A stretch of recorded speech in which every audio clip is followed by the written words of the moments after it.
এখন আল্লাহকে বললাম, আল্লাহ আদম নবীর বাপ হিসেবে আমাদের তো একটা অংশ আছে।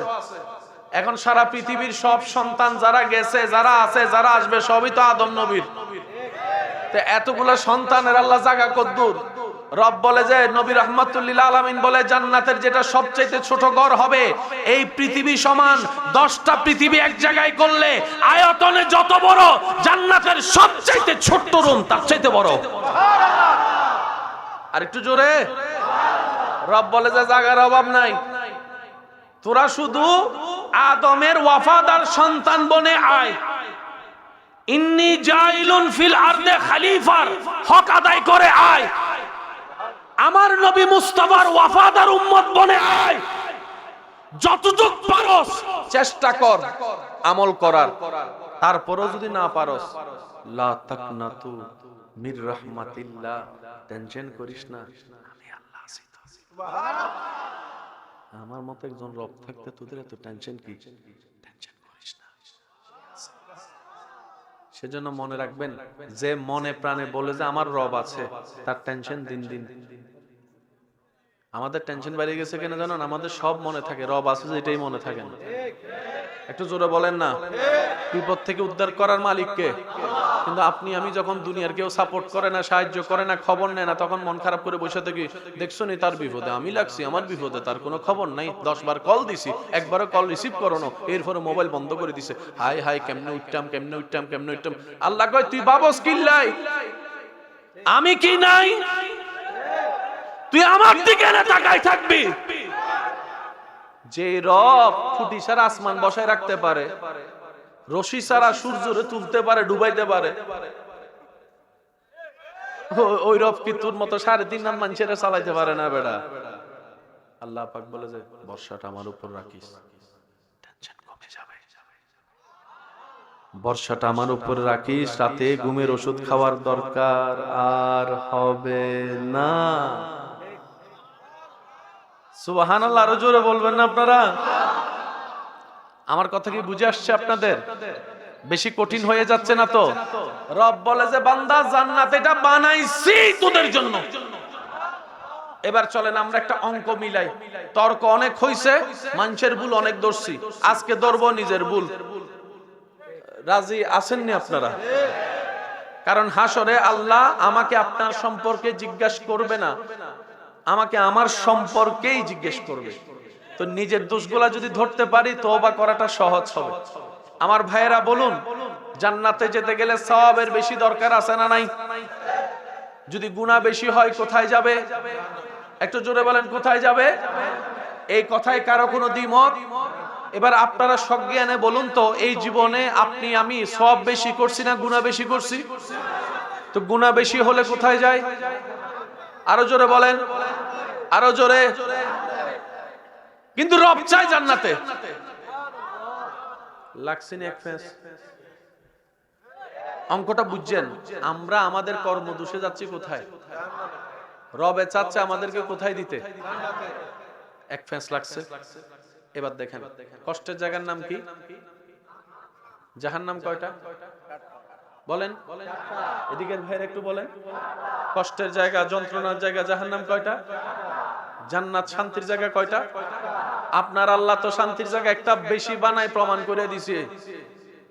জাহান্নামের তুলনায় জান্নাতে একটু। কষ্টের জায়গা কয়টা? শান্তির জায়গা? আল্লাহ চাই সবাই জান্নাতে যাক, আমরা চাই এতে জাহান্নামে যাক, এতে জাহান্নামে যাক, হইতে জাহান্নামে যাক। ঠিক লাগছেনি ফেস? একটু জোরে কয় না, লাগছেনি ফেস? এবার হিকমতটা দেখেন, আল্লাহর কত সুন্দর হিকমত। আল্লাহু আকবার। রব বলে, বান্দা খুব মায়া করে তোরে বানাইছি, খুব মায়া করে সব সৃষ্টিকে আদেশ দিয়ে বানিয়েছি। তুই সৃষ্টিকে আমি আল্লাহ বিয়াদাইয়া নিজের কুদরতি হাত দিয়ে বানিয়েছিস। ও বান্দা, তোর শরীরটাকে আমি আল্লাহ বানাইছি, আমি আল্লাহ। বান্দার সারা শরীরে আল্লাহর রহমতের স্পর্শ। আল্লাহ পাক বলে তোর মা 10 মাস পেটে রাখাতে তুই ভুল করার পরও তোর বাবার থেকে মায়ের খাইতে তোরে দেয় নাই, তোর বাপ পিটাইতে আসলো, সন্তানকে মা বুকের মধ্যে নিয়ে পিঠটা দিয়ে দিয়েছে, মা নিজের পিঠ আমার পিঠে পড়ুক, আমার সন্তানে যেন আঘাত না পায়। রব বলে 70 জন মায়ের চাইতে বেশি আমি আল্লাহ তোকে ভালোবাসি, তোকে ভালোবাসি। ও বান্দা, কোন সুস্থ মানুষ নিজের চোখের সামনে কোন মানুষ আগুনে পুরুক সহ্য করতে পারে না, আর আমি আল্লাহ তো তোদেরকে বানাইছি। আমি চাই না তোরা জাহান্নামে যা, আমি চাই না, আমি চাই না। যত ধরনের সুযোগ আমি আল্লাহ সব উন্মুক্ত করে দিলাম, তারপরও তোরা জান্নাতে যাওয়ার চেষ্টা কর। তাহলে রবের পক্ষ থেকে সুযোগ আসছে কি আসে নাই? এবার আমি আপনাদেরকে শর্টকাটে বলছি উলামায়ে কেরামের দোয়া নিয়ে, আপনারা শুধু অঙ্কটা মিলাবেন, মিললে নিবেন, না মিললে আমার কোনো দরকার নাই। আল্লাহ পাক আমাদের সকলের হাজিরি কবুল করুন। আপনার নবী, আমার নবী। ভাইয়া বাহিরে একটু আওয়াজটা কম করলে সুন্দর হয়। আল্লাহুম্মা সাল্লি আলা সাইয়্যিদিনা মাওলানা। আল্লাহর হাবিব নবী রাহমাতুল লিল আলামিন বলেন, আল্লাহ আগের উম্মতকে তুমি হায়াত দিয়েছো 600 বছর, 700 বছর, 800 বছর। আমার উম্মতের হায়াত 40 বছর, 50 বছর। একসময় মানুষ 70, 80, 90 বছর বাঁচত, এখন কিন্তু এটা দেখা যায়। দাদা ঘরে বসে থাকলে নাতি কবরে। এই এলাকায় নাই মনে হয়? তাহলে আওয়াজ দিয়ে বলেন না, আছে না?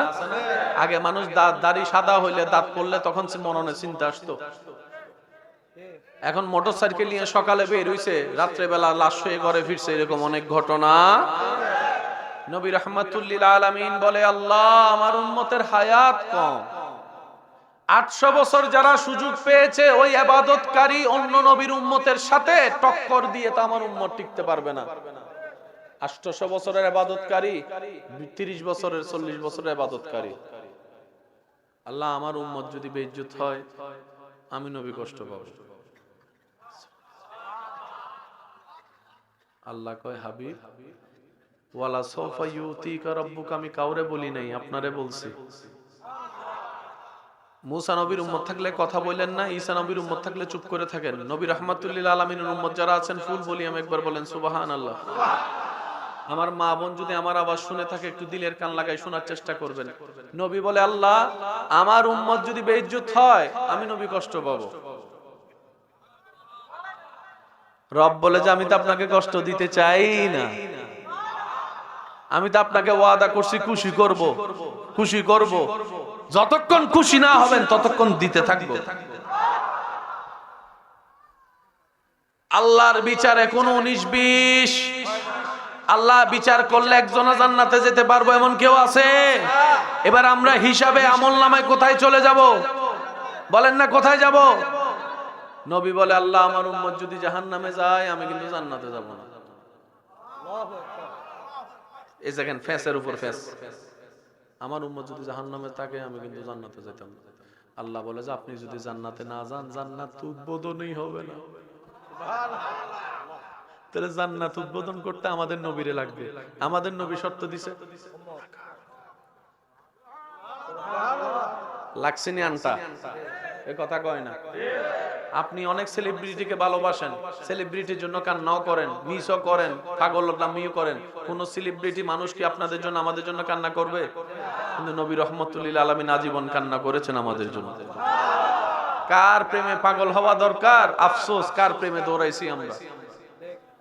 ওই সেলিব্রিটি আমগরে চিনেও না। ভাই বলেন না, বলেন না। এত কোটি কোটি ওনার ভক্ত আছে, আপনারা আমার মতো গ্রাম একটা মানুষের মনে রাখা চিনার কোনো দরকার আছে?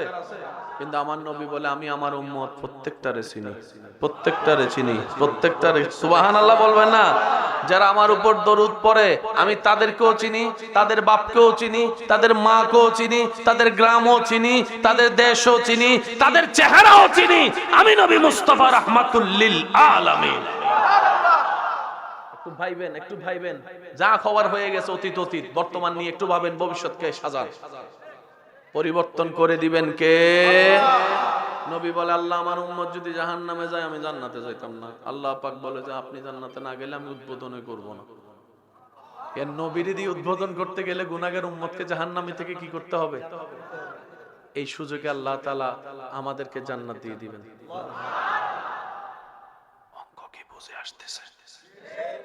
আর একটু আস্তে করে রাখো। অঙ্ক বুঝে আসতেছে? মাইকের আওয়াজ যতদূর যাচ্ছে অঙ্ক একটু মিলাই লইন।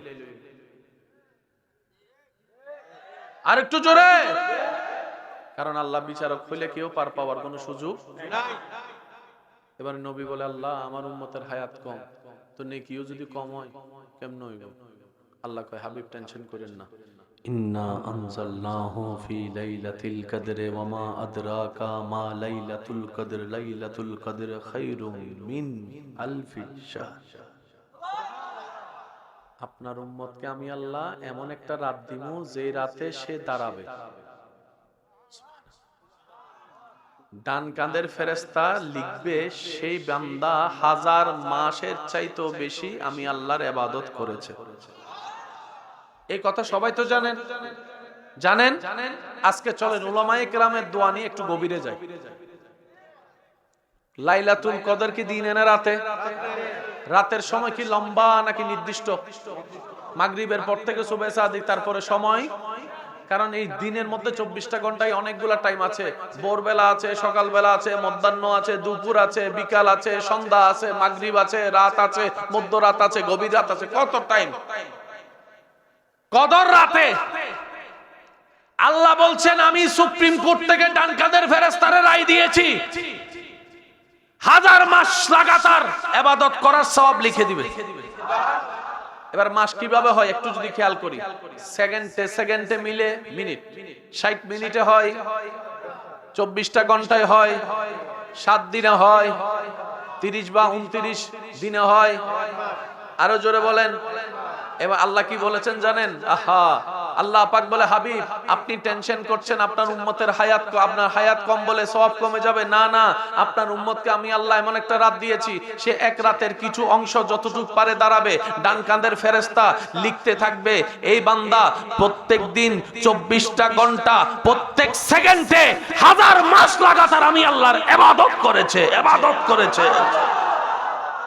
দাঁড়াইছেন রাতে, এটা লিখতেছে সকাল 10টায় দাঁড়াইছে, 11টায় ইবাদত করে, 12টায় ইবাদত করতেছে, 13টায় ইবাদত, 14টায় ইবাদত, 15টায় ইবাদত, 16টায় ইবাদত, 24 ঘন্টা ইবাদত, 24 ঘন্টা ইবাদত। বাম কাঁধের ফেরেশতা কয়, এই এক্সকিউজ মি,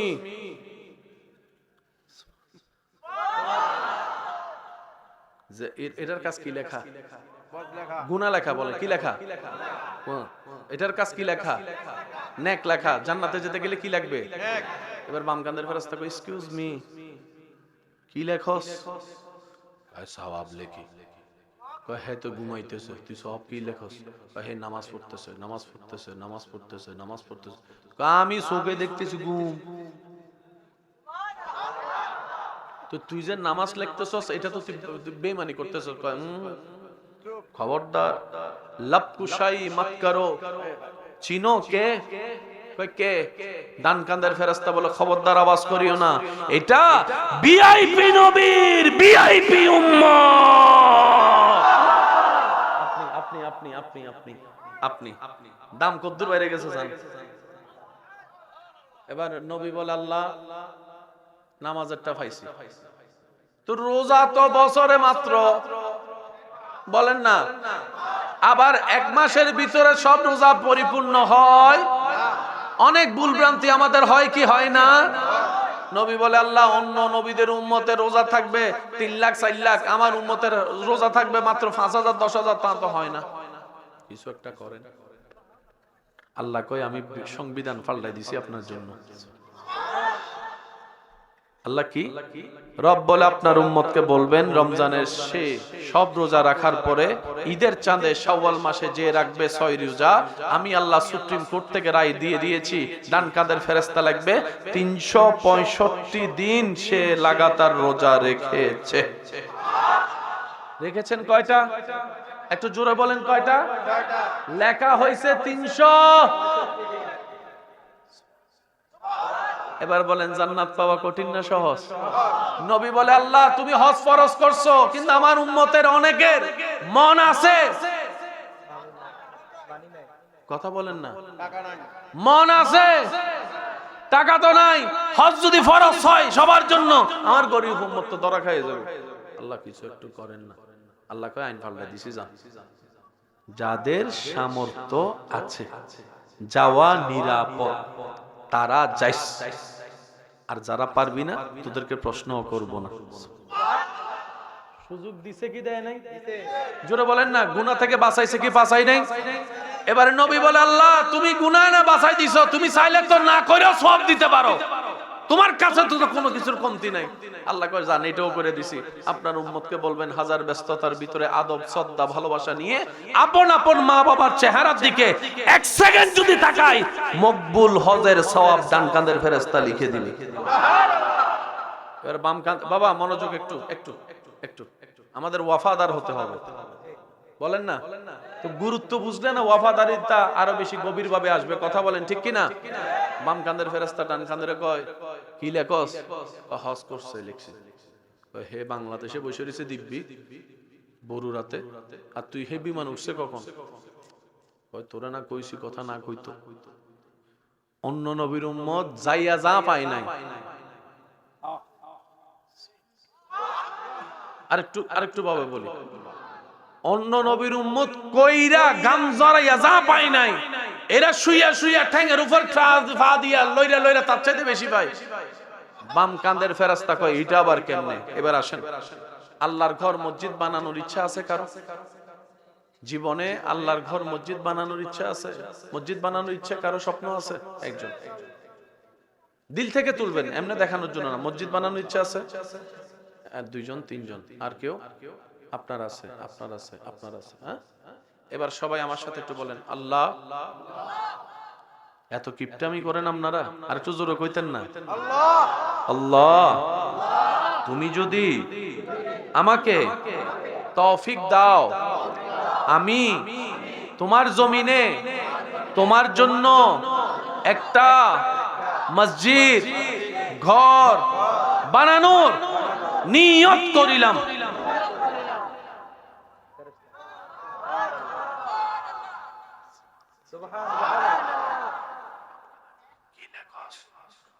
মসজিদ বানাইবো, মসজিদ বানাইবো। এটা কয় আমি কসম করে কইতেছি, এর পকেটে 7 টাকার বেশি টাকা নাই। 7 টাকা কি সিমেন্ট পাইবো না, জায়গা কিনবো না, কি রড কিনবো না, মিস্ত্রি আনবো, তুই কিতা লেখস?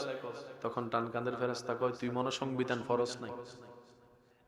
এটা আল্লাহর হাবিব বন্ধুর উম্মত তো, সব উল্টা বললে সব আলাদা আলাদা হিসাব। কয় কেমন?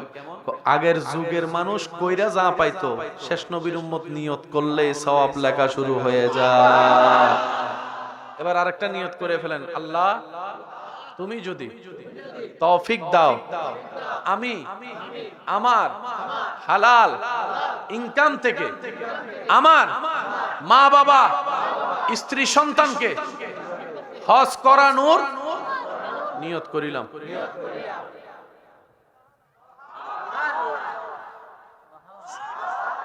সবাই মিলে বলেন সুবহানাল্লাহ। আরেকটা করবেন নিয়ত। নিয়ত করতে কি কোনো ঝামেলা আছে নি? নিয়ত করতে তো কোনো ঝামেলা নাই, কোনো লসও নাই, কোনো কি জানি কয় ট্যাক্সও দেওয়া লাগে। নিয়ত করেলেন, হে আল্লাহ তুমি যদি আমাকে তৌফিক দাও, আজ থেকে আমি তোমার অসহায় বান্দাদের উপকার করার সর্বোচ্চ চেষ্টা করিব।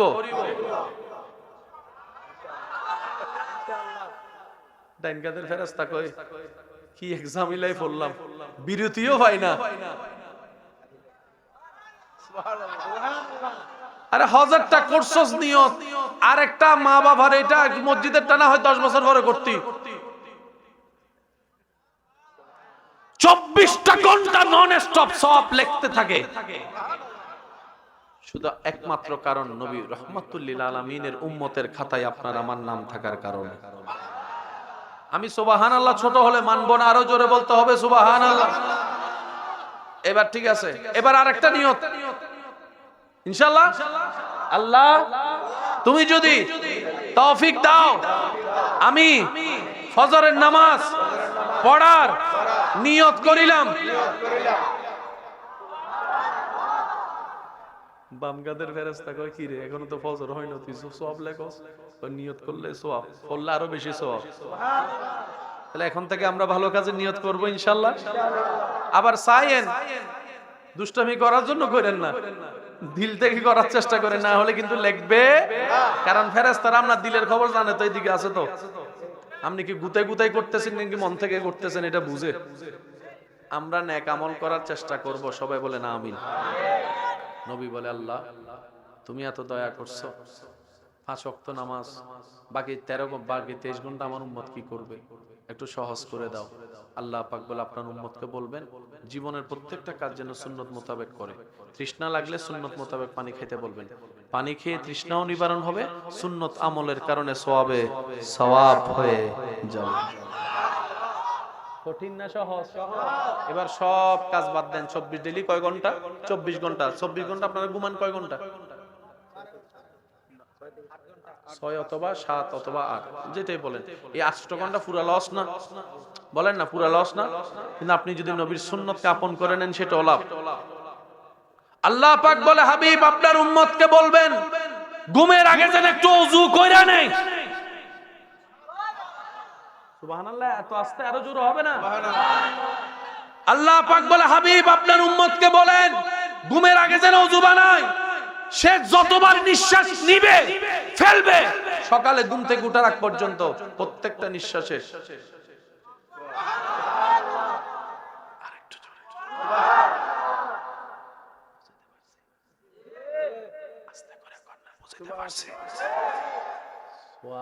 এবার বলে পরিশ্রম কম, বেতন কত বেশি? কল্পনার চাইতে।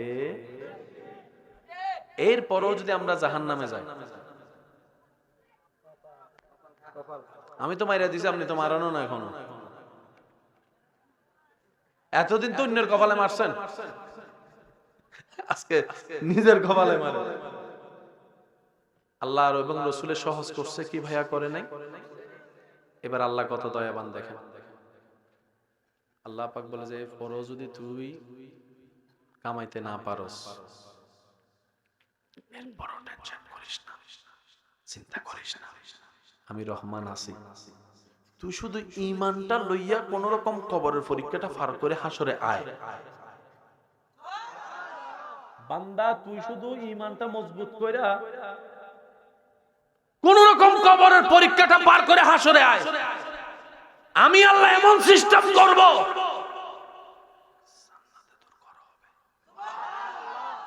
এবার আসেন। একজন ব্যক্তি একটা সওয়াবের জন্য আটকায় যাবে। কয়টা সওয়াব? একটা সওয়াব। আমি সবার মনোযোগ চাচ্ছি। আল্লাহর হুকুম ছাড়া হাসর একটা কাজও হবে? এবার দেখেন আল্লাহ কেমনে বাঁচায়। এটা আপনিও হতে পারেন, আমিও হতে পারি, কারণ হাদিসে কারো নাম উল্লেখ করা, এটা আপনিও হতে পারেন, আমিও হতে পারি, কিন্তু যে হবে সৌভাগ্যবান। সুবহানাল্লাহ কইতেন। একজন বান্দা একটা সওয়াবের জন্য আটকায় যাবে, জান্নাত পাবে না। কম নম্বরে ফেল করলে তো মনের বুঝ দেওয়া যায়, ঘরের দরজায় আইসা যদি আসার খায়। 1 নম্বরের জন্য গোল্ডেন এ প্লাস না পাইলে মনকে মানানো যায়? একটা সওয়াবের জন্য যদি জান্নাত না পায়, আল্লাহ তাআলা বলবেন এই বান্দা হিসাব কি? আল্লাহ একটা সওয়াব। কই যা, হাসরে তো তোর অনেক আত্মীয়স্বজন আছে, যাই কাত থেকে ফারস একটা সওয়াব নিয়ে। আমি আস্তে আস্তে বলবো, আপনারা জোরে জোরে সুবহানাল্লাহ বলেন।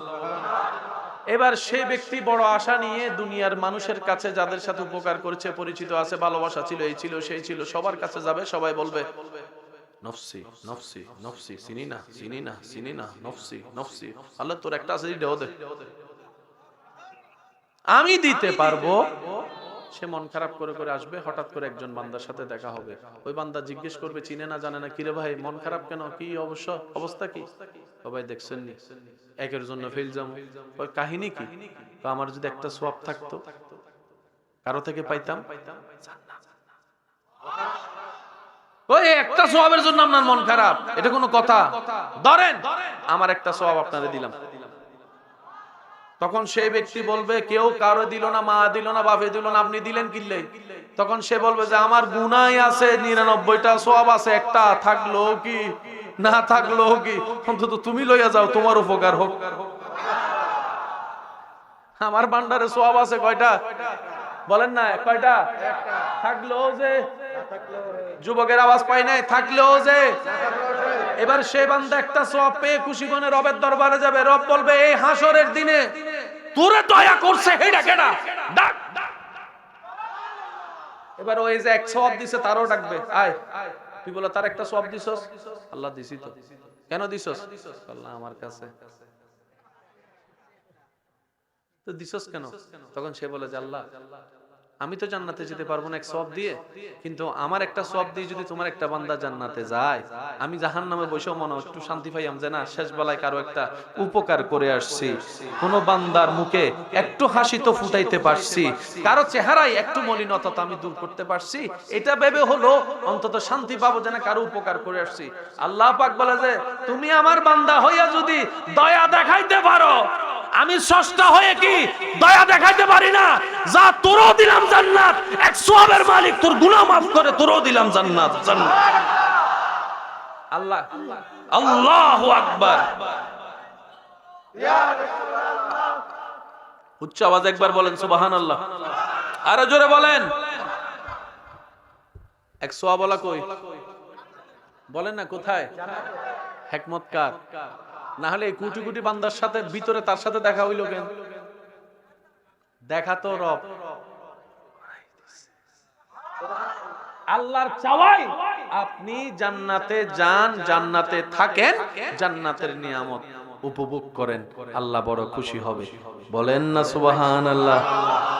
কেউ টাকা খরচ করতে চায়, কিন্তু যখন মেহমানদারির জন্য খাবার আয়োজন করে মেহমান যদি না খায় তখন আপনাদের আমাদের কষ্ট লাগে, কিন্তু খাইলে তো লস,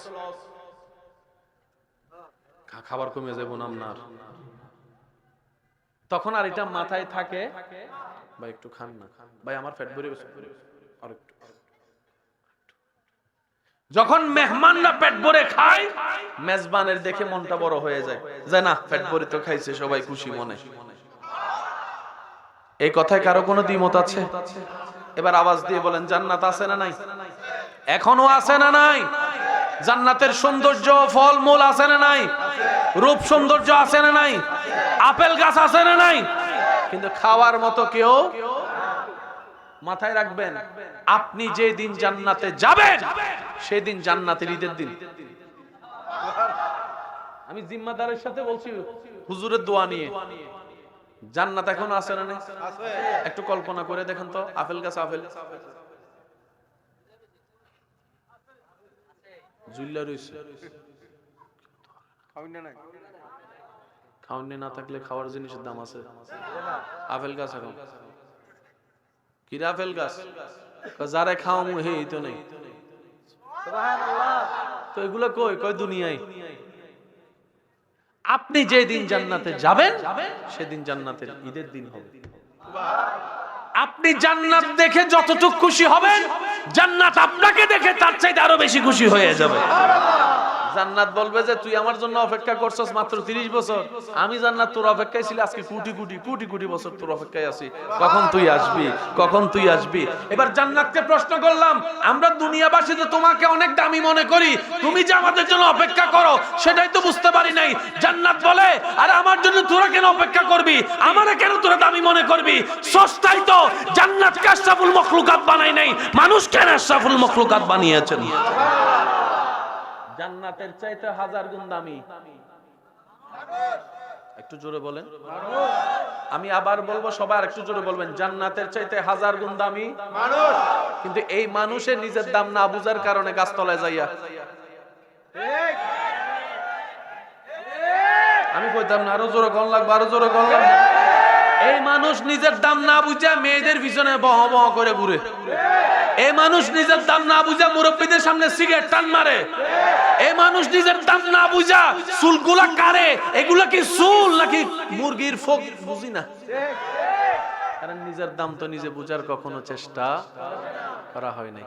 সেজন্য মনে রাখবেন, আশরাফুল মখলুকাত যদি আমরা হতে পারি, জান্নাত আমাদের খুঁজতে হবে না। যা আপনার আমার নবী উহুদের ময়দানে যাওয়ার পরে পাহাড়ে ঢুকার পাহাড়ে নিজেই 2 ভাগ হয়ে নবীকে জায়গা করে দিয়েছে। মুসা নবীর লাঠির বাড়িতে পানি 2 ভাগ, আর আপনার আমার নবী বাড়ি দেয় না শুধু একটু। সুবহানাল্লাহ, আরেকটু জোরে বলেন, সুবহানাল্লাহ, আরেকটু জোরে বলেন। হযরত সুলাইমান আলাইহিস সালাম ভ্রমণ করেছেন বিমানের মতো। আপনার আমার নবীকে আল্লাহ তাআলা ভ্রমণ করিয়েছেন প্রথম, দ্বিতীয়, প্রথম ভ্রমণ। সুবহানাল্লাযী আসরা বিআবদিহি লাইলাম মিনাল মসজিদিল হারামি ইলাল মসজিদিল আকসা সুম্মা দানা ফাতাদাল্লাহ।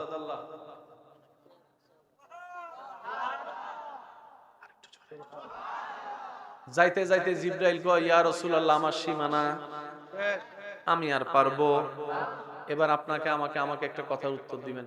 যেখানে কেউ চিনে সেখানে যদি আপনি যেতে চান, তাকে নিয়েই তো যাবেন, কারণ পথ তো আপনি আমি চিনি।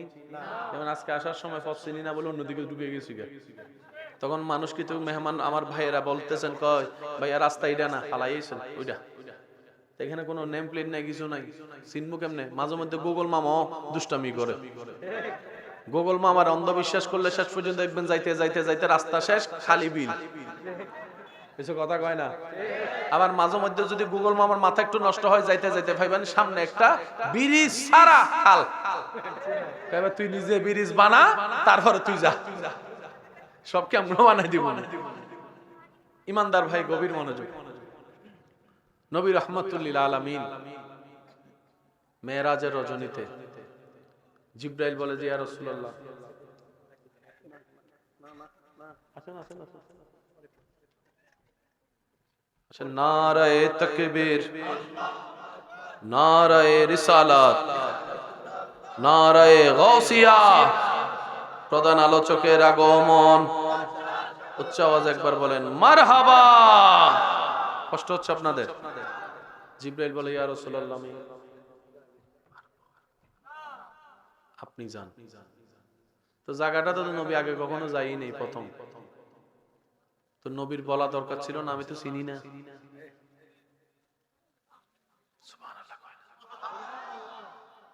এই বাবা, একটু যুবক, তোমরা এগুলো মনে রাখতে হবে তো, কারণ তোমরা না শেষ নবীর উম্মত। কোথাও বলতে গেলে তোমার নবী যে কেমন এটা বলতে হবে তো, তোমাকে বুক ফুলাই বলবা, আমার নবী, এটা আমার নবী, এটা আমার নবী, এটা আমার নবী। জিবরাইল আজীবন একটা ডিউটি করছে। কোন নবীর কিছু প্রয়োজন হলে আসছে, খবর নিছে, আল্লাহরে বলছে, কাম করে দিছে। ঠিক আছে? যেদিন নবীর সাথে জিবরাইল ওই সিদরাতুল মুনতাহা দেখা শেষ, জিবরাইলের নবী কয়, ও জিবরাইল, তুমি তো ইব্রাহিম নবীরে কইছিলা কি লাগবে সাহায্য, কইতো। আজকে আমি তোমারে জিজ্ঞেস করলাম, আমি নবী জিবরাইল, তোমার কি দরখাস্ত আছে আমারে বলো, আমি আমার রবকে বলবো। এতদিন অন্যের দরখাস্ত তুমি বলছো, আজকে তোমার দরখাস্ত আমি বলবো। High high high high high. মনে রাখবেন ভাইয়েরা, মেরাজের মধ্যে একটা বোরাক আসেনি? বোরাকটা থাকাটা আসলে দরকার ছিল। বোরাকে প্রমাণ করে মেরাজটা সশরীরে হয়েছে। একটু জোরে বলেন।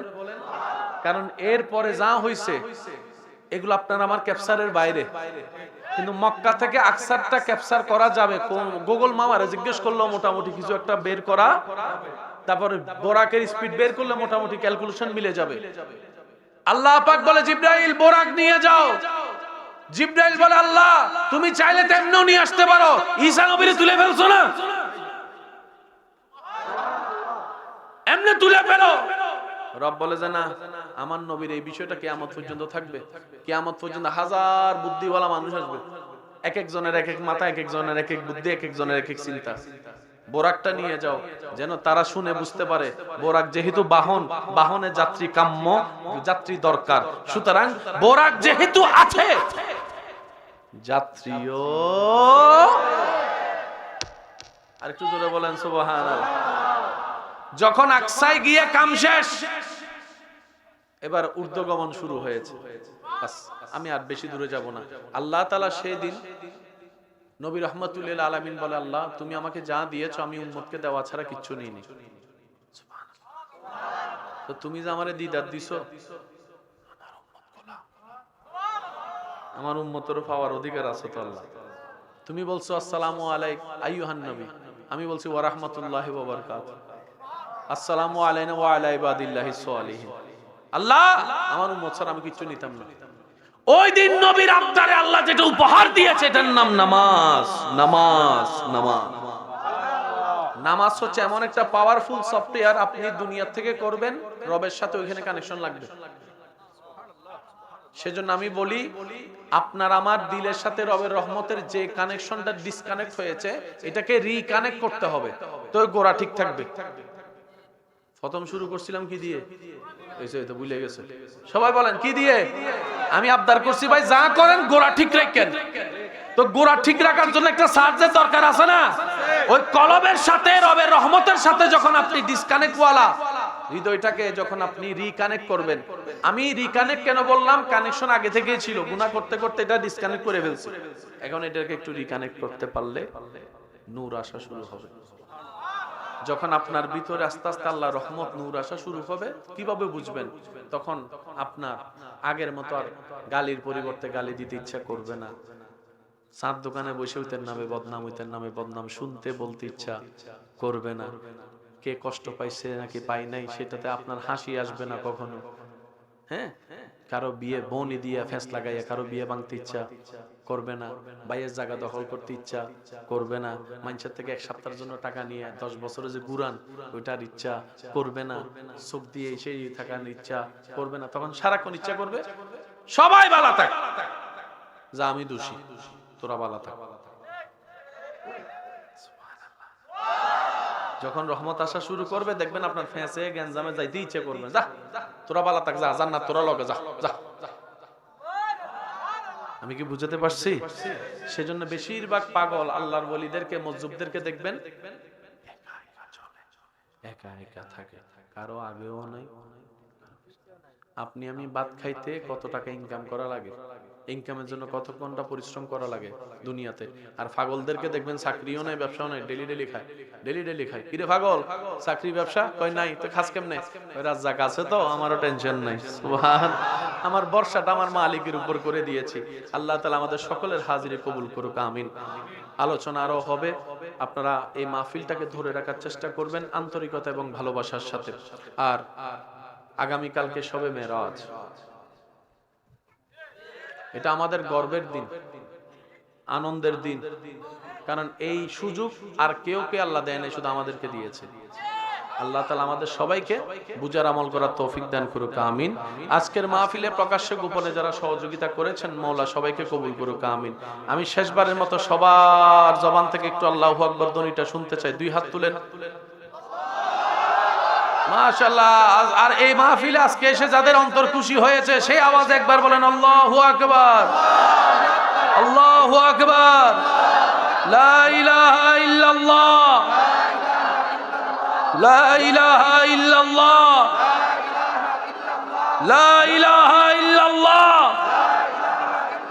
মুহাম্মাদুর রাসূলুল্লাহ সাল্লাল্লাহু আলাইহি।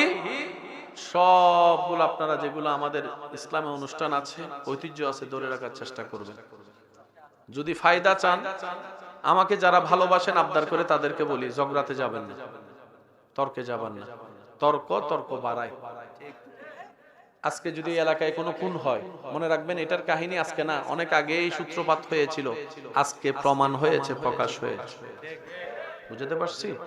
মিলমিশ থাকবেন, পারস্পরিক শ্রদ্ধা সম্মান দিবেন। আমার জন্য দোয়া দরখাস্ত রেখে আপনাদের থেকে বিদায় নিচ্ছি। ওয়া আখিরু দাওয়ানা আলহামদুলিল্লাহি রাব্বিল আলামিন। আসসালামু আলাইকুম ওয়া রাহমাতুল্লাহি তাআলা। শান কি?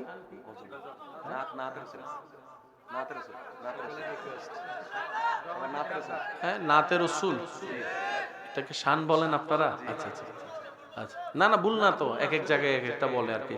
আমি শিখলাম, আপনারাও কইছেন। মেহেরবান তুমি মেহেরবান, সবাই একই আওয়াজে মেহেরবান তুমি মেহেরবান, মেহেরবান তুমি মেহেরবান, মেহেরবান তুমি মেহেরবান, মেহেরবান তুমি মেহেরবান, মেহেরবান তুমি আল্লাহ, ও গো আল্লাহ ক্ষমা করে দাও, মাফ করে দাও আল্লাহ, ও গো আল্লাহ ক্ষমা করে দাও, মাফ করে দাও। জীবন মোদের এই যতদিন থাকিবে সুপথে চালাও, মাফ করে দাও আল্লাহ, ও গো আল্লাহ ক্ষমা করে দাও। যাদের হৃদয়ে আছে আল্লাহর ভয়, তারা কবু পথ ভুলে যায় না, ঠিক কিনা? যাদের হৃদয়ে আছে নবীজির প্রেম, তারা কবু পথ হারা হয় না। আল্লাহ তাআলা সবাইকে কবুল করুক, আমিন। আলহামদুলিল্লাহি রাব্বিল আলামিন ওয়াল আকিবাতু লিল মুত্তাকিন والصلاة على النبي الكريم وعلى آله وأصحابه أجمعين أما بعد فأعوذ بالله من الشيطان الرجيم ببركة بسم الله الرحمن الرحيم إن الله وملائكته يصلون على النبي يا أيها الذين آمنوا صلوا عليه وسلموا تسليما اللهم صل على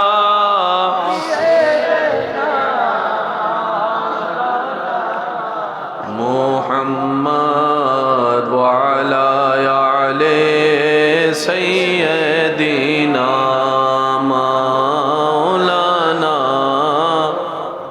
আর একটু আদবের সাথে মোহাব্বত নিয়ে আল্লাহুম্মা সাল্লি আলা সাইয়্যিদিনা মাওলানা মুহাম্মদ ওয়া আলা আলি সাইয়্যিদিনা।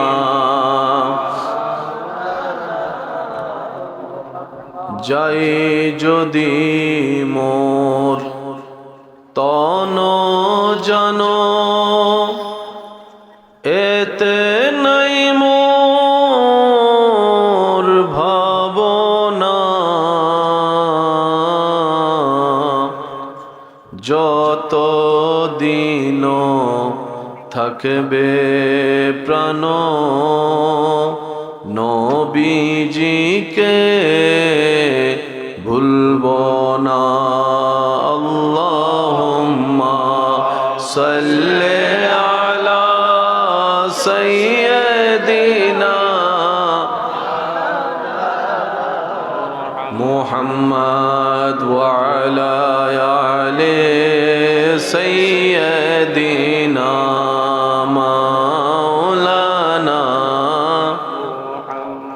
লা ইলাহা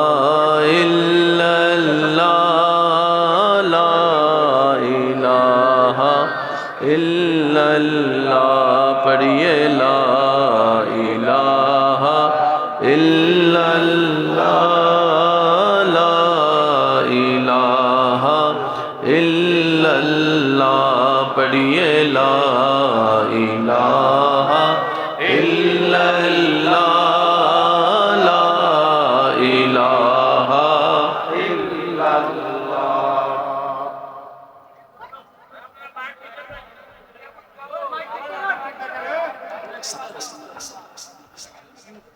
উনি চেষ্টা করতেছে জি জি ইলেকট্রিক জিনিসের তো বর্ষা নাই হতে পারে আপনি আপনার মতো সর্বোচ্চ চেষ্টা করুন অধ্যকার বাগমারা পশ্চিমপাড়া বাইতুল আমান জামে মসজিদ ও এলাকার যুব সমাজ ও প্রবাসী ভাইদের উদ্যোগে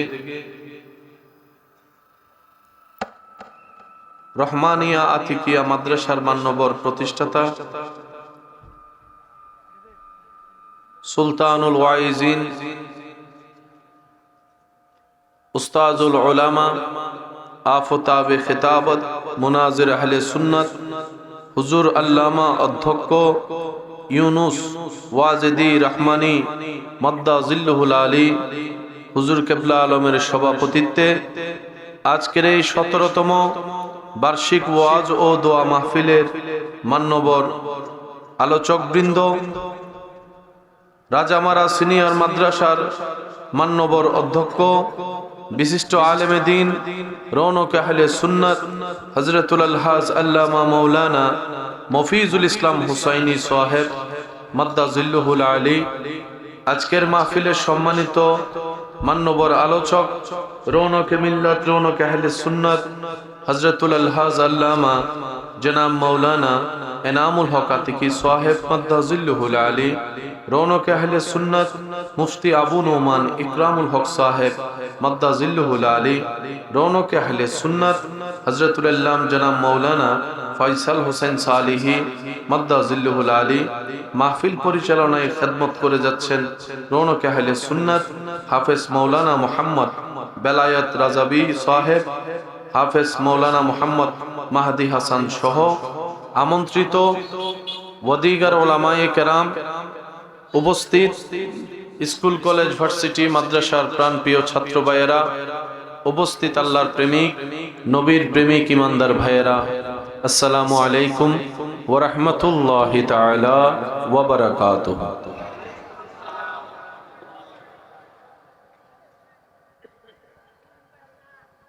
ওই আওয়াজটা কমানো যায় কিনা ওই যে নয়েজটা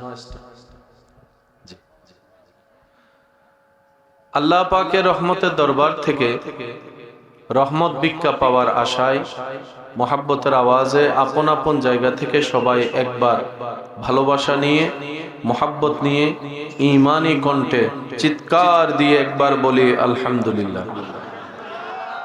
আল্লাহ তাআলা দয়া করে আমাদের সবার জীবনের কবিরা সগীরা গুনাহ মাফ করে দিন আমিন। আল্লাহ মেহেরবানি করে আমাদের সবার মা বাবার গুনাহ মাফ করে দিন আমিন। আমাদের যত আত্মীয় স্বজন এবং এলাকায় যত কবরবাসী এই মুহূর্তে কবরের কঠিন আযাবে কষ্ট পাচ্ছে আল্লাহ তাআলা দয়া করে প্রত্যেকটি কবরবাসীকে আযাব থেকে মুক্তি দান করুন আমিন। আপনারা যারা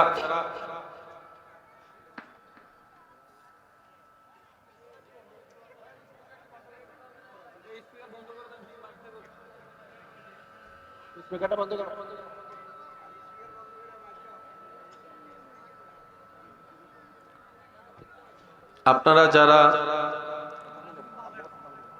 এই শীতের কঠিন ঠান্ডাকে আপন করে নিয়ে রবের জন্য হাবিবের জন্য এখানে বসেছেন আল্লাহ তাআলা আপনাদের এই হাজিরিকে কষ্টকে পরিশ্রমকে গুনাহ মাফের মাধ্যমে আল্লাহ কবুল করুক আমিন। সম্মানিত ভাইয়েরা আপনাদের ভালোবাসার আমন্ত্রণে রব্বুল আলামিনের দয়ায় উপস্থিত হওয়ার সুযোগ হয়েছে। আমি অনুরোধ রাখব যতক্ষণ সময় আল্লাহ তাআলা আমি অধমকে বলার সুযোগ দিবেন এই সময়টা সবাই একটু মনের কান দিয়ে শোনার চেষ্টা করবেন, আর আমাকে একটু আওয়াজ দিয়ে সহযোগিতা করার চেষ্টা করবেন। যারা যারা করতে রাজি আছে একবার বলি মারহাবা। ভাইয়া ভিতরের মাইকগুলো একটু করবেন, বাইরেগুলো কমাই দেন। ভিতরগুলো একটু বড় করবেন, বাইরেরটা একটু কমবে, যে রাতের আওয়াজটা এমন বড়। জি, সবাই একবার মহাব্বতের আওয়াজে বলি মারহাবা। এতক্ষণ পর্যন্ত যারা তাকরীরাত করেছেন, আল্লাহ পাক হুজুরদের হায়াতে, ইজিকে, রিজিকে, ইজ্জতে, সর্বদিকে হাজার গুণ বরকত দান করুক, আমিন। আমরা যারা শুনেছি, আল্লাহ পাক আমাদেরকে আমল করার তৌফিক দান করুক। প্রিয় ভাইয়েরা, হায়াত যেভাবে দ্রুতভাবে শেষ হচ্ছে, কবর যত দ্রুত আমাদের কাছে আসতেছে, সপ্তাহের শুক্রবারটা খেয়াল করলে ভালো করে বোঝা যায়। কথা বলেন, শনি রবি যে কত দ্রুত বিদায় নিচ্ছে, শুক্রবার চলে আসে। জুমার নামাজ পড়ে ঘরে আসতে না আসতেই, খাবার খেতে না খেতেই আবার কানের মধ্যে শোনা যায়, বলেন আসরের আজান। অনেকে এমনও বলে এই যে মাত্র নামাজটা পড়ে আসলাম, অথচ জীবন থেকে জোহর জুমা বিদায় নিয়েছে, আসর চলে এসেছে। আসরটা পড়ে কোন রকম একটু হাঁটাহাঁটি করতে না করতে দেখি যে অন্ধকার আকাশ হওয়া শুরু করেছে। কি পরিমাণ দ্রুত গতিতে হায়াতের লিমিট শেষ হচ্ছে, যেটা আপনি আমি কল্পনাও করে আজ করতে পারবো না। আল্লাহ তাআলা আমাদের সবাইকে আখিরাতে ভালো থাকার বাজার করার জন্যই মূলত দুনিয়াতে পাঠিয়েছেন, কিন্তু আমরা আমাদের বোকামির কারণে সে বাজারের থলিতে ভালো থাকার নেক আমল সরঞ্জাম একত্রিত করব তো দূরের কথা, বাজারের ব্যাগটাই হারাই ফেলছি। বাজারের, বলেন না ভাই, বাজারের ব্যাগটাই হারিয়ে ফেলছি। সত্যিকার বলতে, যে অর্জনের পিছনে আপনার আমার দৌড়, প্রতিযোগিতা, পরিশ্রম, একটু গভীর ভাবে খেয়াল করলে দেখবেন আপনি যাই অর্জন করেছেন একটাও আপনার না, সব মানুষের। এমনকি আপনার পকেটে যে মোবাইলটা আছে সেটাও, আপনার হাতের ঘড়িটাও, আপনার জামাটাও, যেটা আপনি ইনভেস্ট করেছেন সেটা আপনার হয়নি। আংটি থাকলে সেটাও রেখে দিবে। আপনি যে জায়গাটা কিনেছেন, জায়গা তো আপনাকে দেওয়া দূরের কথা, দলিলটাও আপনার সাথে কবরে দিবে না। এইবার একটা মানুষের জীবনে অর্জন বলতে আসলে আছে কি, সম্পদ বলতে আসলে আছে কি, যখন আপনি ঠান্ডা মাথায় চিন্তা করে দেখবেন, যেটা আপনার সাথে যাবে সেটা হচ্ছে, একটা হচ্ছে ঈমান, আর একটা হচ্ছে নেক আমল।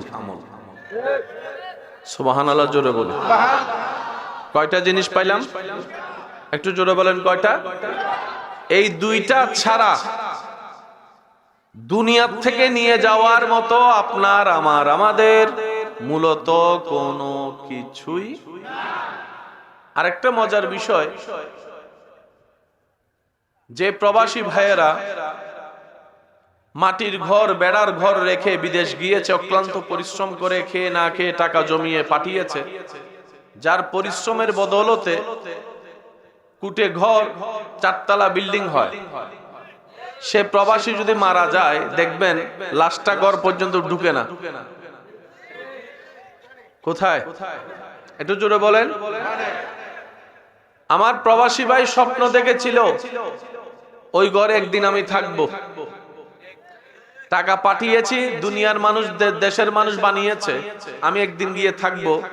এই আশাটা পর্যন্ত পূরণ এই পৃথিবীর মানুষ করতে রাজি না। সেজন্য বুদ্ধিমানরা এক একটা কদম খুব হিসাব করে দেয়, যাতে লস প্রজেক্টে যেতে না হয়। আবেগে চললে চলবে না, লস প্রজেক্ট বেশি হবে। অনেকে তো রাগ করে সুইসাইডও করে ফেলে। তা আপনি মরে গেলে, আমি মরে গেলে কি পৃথিবী কারোর জন্য দাঁড়িয়ে থাকবে? কত মানুষ এসেছে, কত বিজ্ঞ বিজ্ঞ মানুষ মরেছে।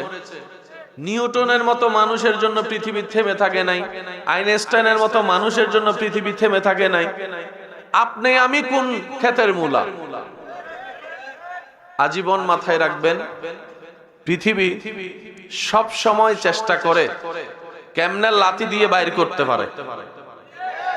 পৃথিবী কখনো ধরে রাখে না, বের করে। বলেন কি করে?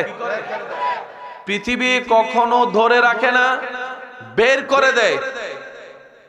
দুইটা পয়সার মূল্যায়ন পৃথিবী কাউকে করে না, কারোর জন্য এক সেকেন্ডও ওয়েট করে না। না পৃথিবী করে, না সময় করে, না সূর্য করে, না চন্দ্র করে। কিন্তু যখন আল্লাহর প্রিয় বান্দাদের বিষয় চলে আসে, যখন আল্লাহর প্রিয় বান্দাদের কোনো বিষয় চলে আসে, তখন নিয়মটা পাল্টায় যায়।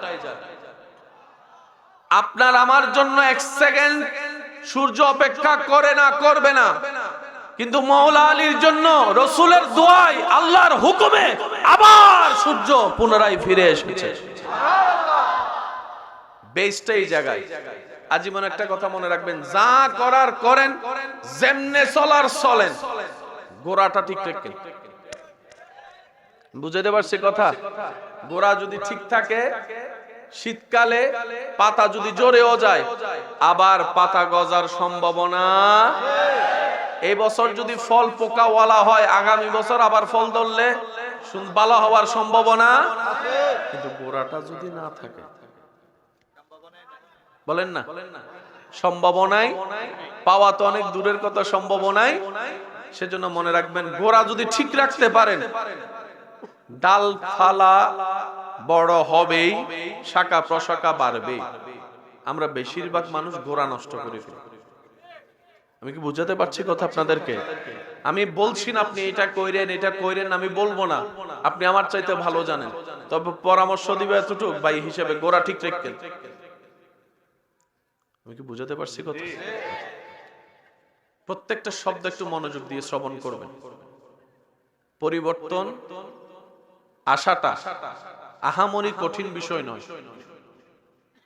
যদি কান দিয়ে শুনেন, ওই কান দিয়ে বের হয়ে যাবে। যদি দিল দিয়ে শুনতে পারেন, পরিবর্তন আসার সম্ভাবনা বেড়ে যাবে। সুবহানাল্লাহ জোরে বলেন, আর একটু জোরে বলেন। পৃথিবী কারো জন্য অপেক্ষা, কিন্তু বান্দাটা যদি রবের হয়। পানি কারো কথা শুনে, কিন্তু বান্দাটা যদি রবের হয়। বা কাউকে 2 পয়সার দাম দেয়, কিন্তু বান্দাটা যদি রবের প্রিয় হয়। সব কিছুর মূলে গোড়া, সেটা হচ্ছে আল্লাহকে খুশি করা। সবকিছুর মূলের গোড়া কি? আল্লাহকে। এবার আমি আপনাকে শর্টকাটে বলি, তাহলে আপনারা বুঝতে পারবেন। নামাজ কেন পড়ব? এতদিন পড়েছি সওয়াব কামানোর জন্য, জাহান্নাম থেকে বাঁচার জন্য, জান্নাত পাওয়ার জন্য। বলি একটু আওয়াজ দিয়ে বলি। কিন্তু যেদিন থেকে আপনি বলবেন আমি নামাজ পড়ি আমার রবকে খুশি করার জন্য, সেদিন থেকে নামাজের কাইফিয়ত হাকিকতেই পাল্টাই যাবে। কোন বান্দা যদি মাথায় এতটুক বসায়, আমাকে যেমনি হোক 24 ঘন্টার কাজে আমার রবকে খুশি করতেই হবে। লেনদেনটা কি? আল্লাহ পাক বলে, হে আমার বান্দা, মায়ের পেটে তোকে আমি রেখেছি, যত্ন আমি নিয়েছিলাম। সুবহানাল্লাহ আপনারা বলতে থাকেন, একটু আমি শুনতে থাকি। এমন ভাবে সুবহানাল্লাহ বলেন যেন বলে আপনাদের নিজেদের শুনতে ভালো লাগে, সেভাবে একবার বলেন সুবহানাল্লাহ। রব বলে, বান্দা, এক ফোঁটা পানি থেকে তোর সারা শরীরের অবয়ব আমি আল্লাহ দিয়েছি। সুবহানাল্লাহ। তোর দেখার জন্য 2টা চোখ লাগবে, আমি আল্লাহ জানি, সেজন্য 2টা চোখ দিয়েছি। একটা যদি নষ্ট হয় আরেকটা দিয়ে যেন চলতে পারিস। সুবহানাল্লাহ। শোনার জন্য কান দিয়েছি 2টা, বলার জন্য জিহ্বা দিয়েছি একটা। বান্দা, তোর জীবনে সারভাইভ করার জন্য যা দরকার আমি আল্লাহ তোর দেহের ভিতর একটা একটা একটা একটা একটা করে ফিট করে দিয়েছি। সুবহানাল্লাহ। যেন তোর দুনিয়াতে কারো সামনে ভিক্ষা করতে না হয়, কারো সামনে যেন মাথা নত করতে না হয় দুনিয়াবি কারণে। আল্লাহ তাআলা বলে, হে আমার বান্দা, তোকে মায়ের পেটে যত্ন আমি নিয়েছিলাম, মায়ের পেট থেকে আসার পরে তোর যে ক্ষুধার যন্ত্রণা সেটা নিবারণ করার জন্য তোর মায়ের স্তনে দুধ কুদরতিভাবে আমি আল্লাহই ব্যবস্থা করে দিয়েছিলাম। সুবহানাল্লাহ। ও বান্দা, তোর থেকে আমি বেশি কিছু চাই না। এমন না যে তুই ইবাদত করলে আমি রবের ক্ষমতা বেড়ে যাবে, তুই ইবাদত না করলে আমি রবের ক্ষমতা কমে যাবে, বিষয়টা তা নয়। কিন্তু আমি চাই আমার বান্দাকে আমি আল্লাহ যা কিছু দিয়েছি দেওয়ার দিয়েছি, কিন্তু আমি চাই আমার বান্দা সর্বকাজে আমাকে খুশি করে চলুক, সর্বকাজে আমাকে খুশি করে চলুক। রব বলে, বান্দা ক্ষুধা লাগলে রিজিকটা আমি দিব, তুই খাবার আগে বিসমিল্লাহ বলে আমাকে একটু স্মরণ করবি, খাবার শেষে আলহামদুলিল্লাহ বলে আমাকে একটু স্মরণ করিস। বান্দারে, তোর দুর্বল শরীরটা ঘুমের দরকার, ঘুমটা আমি এনে দিব, ঘুমটা আমি দান করব। ঘুমের আগে একবার আমাকে স্মরণ করবি, ঘুম থেকে উঠে একবার আমাকে স্মরণ করবি। আমরা বললাম, আল্লাহ তোমার চাও কি, তুমি চাও কি? রব বলে যে বেশি কিছু চাই না, দুনিয়াতে যতদিন বেঁচে থাকবি তুই সর্বক্ষণ আমার নবীর আদব প্রেম অন্তরে নিয়ে, আমি রবের ভয়কে হৃদয়ে ধারণ করে 24টা ঘন্টায় দুনিয়াতে আমি রবকে খুশি করে চলার চেষ্টা কর। যেদিন তুই মরে কবর হয়ে হাসরে আসবি, আমি আল্লাহ হাসরে তোরে খুশি করে দিব। লেনদেন এখানে। দুনিয়াতে আমাদের কাজ আল্লাহকে খুশি রাখা, আমরা হাসরে গেলে আল্লাহ আমাদেরকে খুশি করে দিবে। আরেকটু আস্তে করে বলেন, আরেকটু আস্তে করে বলেন। এতটুকু কথা বুঝতে পারছেন? এবার বলি, নামাজ কি? আল্লাহকে খুশি করার হাজার মাধ্যমের একটা মাধ্যম।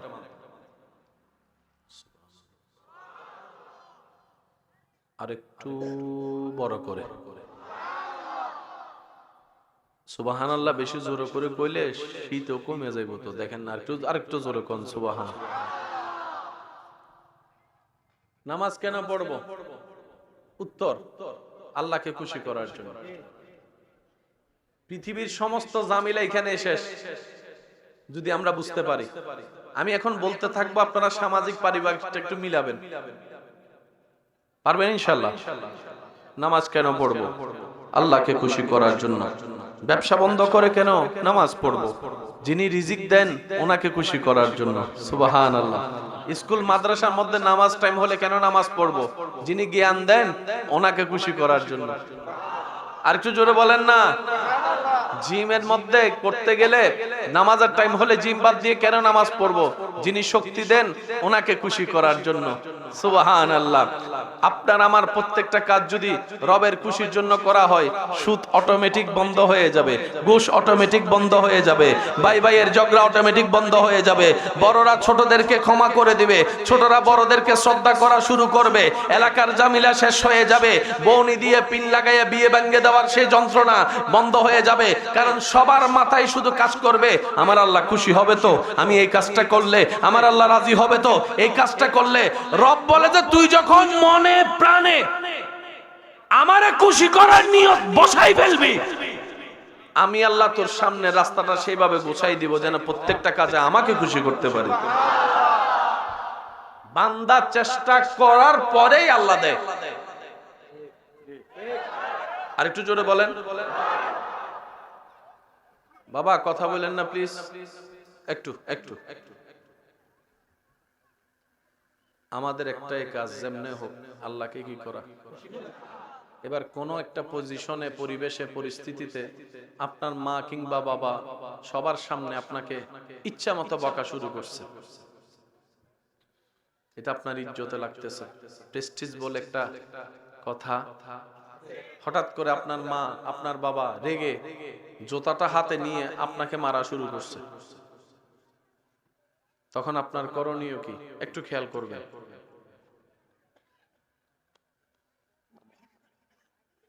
মা যখন পিটাবে, বাবা যখন পিটাবে, আপনার কাজ হচ্ছে মাথাটা নিচু করে, চোখটা নিচু করে দাঁড়ায় থাকা। আমি শুনি নাই। বন্ধু এসে পিছন থেকে বলে, কিরে প্রতিবাদ করবি না অন্যায়ের? তোর কি শক্তি নেই, তোর কি মুখ নেই? আপনি উত্তরে বলবেন, আমার রবকে খুশি করার জন্য আমি সব করতে রাজি আছি, আমার রবকে খুশি করার জন্য সব সহ্য করতে রাজি আছি, আমার রবকে খুশি করার জন্য আমি সব মেনে নিতে রাজি আছি। এবার বন্ধু বলে, তুই এখানে রব পেলি কোথায়? এটা তো তোর মা, এটা তো তোর বাবা, এখানে রবের খুশি কোন জায়গায় জড়িত খুঁজে পেলি? এটা তো নামাজ নয়। তখন আপনি মুস্কি হেসে উত্তর দিবেন, আমার রব তো এমন দয়াবান, শুধু নামাজ পড়লে খুশি হয় তাই না, মা বাবাকে ইজ্জত করলে, আনন্দ দিলে মা রব খুশি হয়ে যায়। আমার মা আমাকে 1,00,000 বার জুতা দিয়ে পিটাইলো, আমার ইজ্জত বিন্দু পরিমাণ কমবে? বরং আমি যদি সে জায়গায় আদব দেখাইতে পারি, আল্লাহ 10 জায়গায় আমাকে ইজ্জত বাড়িয়ে দিবে। আমি যুবকের আওয়াজ চাচ্ছি, যুবক ভাইয়ের আওয়াজ দিয়ে বলেন সুবহানাল্লাহ। মা যখন রাখবে, বাবা যখন রাখবে, রাইট হোক আর রং হোক,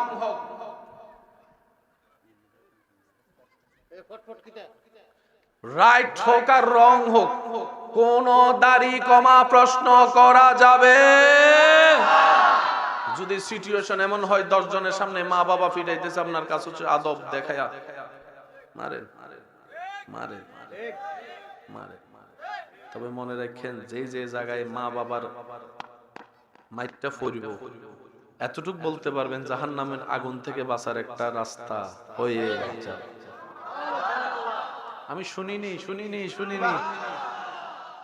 আল্লাহ শুধু কারণ খুঁজতে থাকে, বান্দারে কেমনে জাহান্নাম থেকে জান্নাত দিব।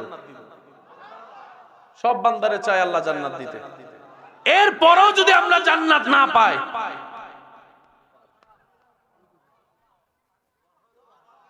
শুনেন, এক পাগলে বলছে, আমাদের রব রব্বুল আলামিন, আমাদের নবী রহমাতুল্লিল আলামিন। একটু জোরে বলেন না, রহমাতুল্লিল আলামিন। এই দুই আলামিনের মাঝখানে থাইকা যদি আমরা জান্নাত না পাই, আর কে জান্নাত পাবে? আমাদের রবের মতো দয়াবান আর কেউ সৃষ্টিতে, আমাদের নবীর মতো দয়াবান আর কেউ? রব হচ্ছে রহমানুর রহিম, আমাদের নবীকে আল্লাহ বানাইলেন রউফুর রহিম। দুই রহিমের মাঝখানে আপনি আমি। একটু জোরে বলেন সুবহানাল্লাহ। এক কথাই বুঝেন, একটু খেয়াল করবেন, করিম কাকে বলে? যিনি দেওয়ার পর আর ফেরত না নেয়। দিছি তো দিছি, ল খার গায়ে দে, তোর ইচ্ছা, ব্যাগ আমি নিব না, দিছি তো দিছি। উনি আপনার রব করিম। আবার সৃষ্টিতে আল্লাহ তাআলা নবীকেও বানালেন করিম। ইসলাম বুঝার বিষয়, ইসলাম তর্কের বিষয় নয়। কারণ তর্কও মানুষকে পিছনে নেয়, গবেষণা মানুষকে সামনে নেয়। গবেষক হলে তর্ক ঝগড়া করার কোনো টাইম। গবেষণা করতে থাকুন, আবিষ্কার রবে করাই দিবে আপনাকে দিয়ে। আমাদের রবের মতো কোন রব, আমাদের নবীর মতো কোন নবী।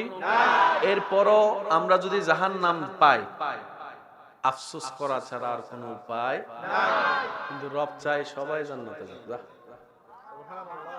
এবার অঙ্কটা একটু বুঝেন। বিয়ে বাড়িতে খাবার হয়নি, সবার জন্য আলাদা একটা খাবার হয়, আবার ওই বরের জন্য, জামাইয়ের জন্য একটা খাবার। এটা কি একরকম না আলাদা? এবার জামাই হচ্ছে আমগো মতো সোসা, শুধু খাইতে চাই, ঠিক নি? এখন এই খাবারটা নেওয়ার জন্য কি জামাইয়ের কষ্ট করার, ঝগড়া করা লাগবে? কেন? খাবারটা বানাইছেই, একটু জোরে বলেন না, আপনারা একটু গ্রামারটা বোঝার চেষ্টা করবেন। খাবারটা তৈরি করা হইছেই, জামাই না চাইলো সামনে আসবে, খাইতে না চাইলো জোর করে খাওয়াবে। কারণ খাবারটা কার জন্য? জোরে বলেন, খাবারটা কার জন্য? তাহলে খাবার পাওয়া কি জামাইয়ের জন্য কঠিন না সহজ? এবার আমি প্রশ্ন করব, আপনার উত্তর দিবেন। সব মানুষের শেষ বেলায় কোথায় যেতে চায়? জাহান্নামে না জান্নাতে? জান্নাত বানালেন কে? আল্লাহ। এবার আল্লাহ কি জান্নাত বানিয়েছেন গরুর জন্য, ছাগলের জন্য, পশুর জন্য, পাখির জন্য, ফেরেশতার জন্য, গাধার জন্য? আল্লাহ জান্নাত বানিয়েছেন মানুষেরই জন্য। যিনি জান্নাত বানাইছেন উনি তো আপনার জন্যই বানাইছে, তাহলে পাওয়া কঠিন কেমনে হয়? আমি বুঝাতে পারি নাই মনে কথা। জান্নাত আল্লাহ বানাইছেন, যেটা আপনি চাচ্ছেন সেই জান্নাত আল্লাহ বানাইছেনই তো আপনার জন্য, আপনি থাকার জন্য। আপনি পাবেন না কেন? এই হাই হাই বলেন না সুবহানাল্লাহ। ভাইয়া বাইরে একটু কথা আস্তে আস্তে, ভাইয়া প্লিজ। আমাদের বাবার নাম কি হযরত? আমাদের মার নাম আদম আলাইহিস সালামের বাড়ি কোথায়? জান্নাতে। হাওয়া আলাইহিস সালামের বাড়ি কোথায়? তো সেই হিসাবে তো আমরা মার অংশও ভাই, বাবার অংশও ভাই। সুবহানাল্লাহ বলবেন না? বাবার একটা অংশদারি নাই, তো সেই হিসাবে তো বাবার বাড়ি তো জান্নাত। হ্যাঁ কি বলেন আপনারা? মা হিসেবে একটা অংশ পামুনি। মার বাড়ি কই? রব বলে যে তোর বাপের বাড়িও জান্নাত, মার বাড়িও জান্নাত, আমিও বানাইছি তোদের জন্য জান্নাত, এরপরও যদি না পাস,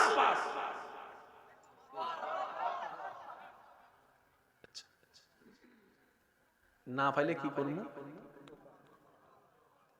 এটাকে হাসরের ময়দানে বলা হয় ইয়া নফসি। ইয়া নফসি মানে কি জানেন?